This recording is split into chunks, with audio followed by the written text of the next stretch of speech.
Police వాళ్ళు ఎప్పుడు కూడా మీకు హెల్మెట్ లేకుండా చలాన్ చేసేవాళ్ళు, కానీ చలాన్తో పోలీస్కి ఏం లాభం లేదు, నష్టం లేకుండా మీకు ఉంటుంది. ఎప్పుడు కూడా బయట వచ్చిన తప్పకుండా హెల్మెట్ పెట్టాలి. హెల్మెట్ తో సహా మొత్తం ఇది క్లోజ్ చేయాలి. ఇది క్లోజ్ చేయలేకపోతే హెల్మెట్ ఉన్నా కూడా లాభం ఉండదు.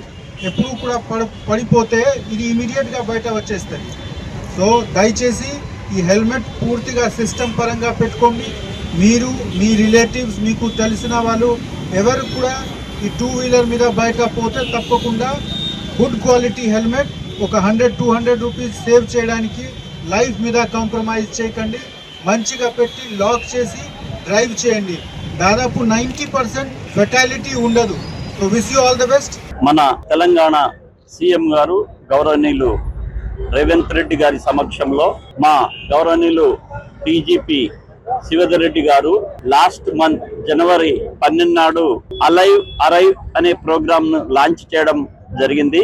ఈ అలైవ్ అరైవ్ యొక్క ముఖ్య ఉద్దేశం ఏంటంటే, ఇంటి నుంచి ఎవరైతే బయలుదేరుతారో వాళ్ళు మళ్ళీ క్షేమంగా ఇంటికి చేరుకోవడం, వారి వారి పనులు ముగించుకొని క్షేమంగా ఇంటికి చేరుకోవడం. లాస్ట్ మంత్ రిజల్ట్స్ బాగా వచ్చినాయని మా డీజీపీ గారు మళ్ళీ 22వ తారీఖు నుంచి ఈ నెల సెకండ్ ఫేజ్ గా మళ్ళీ స్టార్ట్ చేయడం జరిగింది. మొన్న సండే నుంచి స్టార్ట్ చేయడం జరిగింది. దాంట్లో భాగంగా మా రామగుండం కమిషనరేట్, మా సిపి అంబర్ కిషోర్ జా గారి ఆధ్వర్యంలో మళ్ళీ ఈరోజు సెకండ్ ఫేజ్ ప్రోగ్రామ్ లో భాగంగా ఈరోజు హెల్మెట్స్ ఎవరైతే లేరో వాళ్ళను ఎడ్యుకేట్ చేసి మళ్ళీ హెల్మెట్స్ ధరించే ప్రోగ్రామ్ లో ఈ కార్యక్రమం ఈరోజు చేపట్టడం జరిగింది.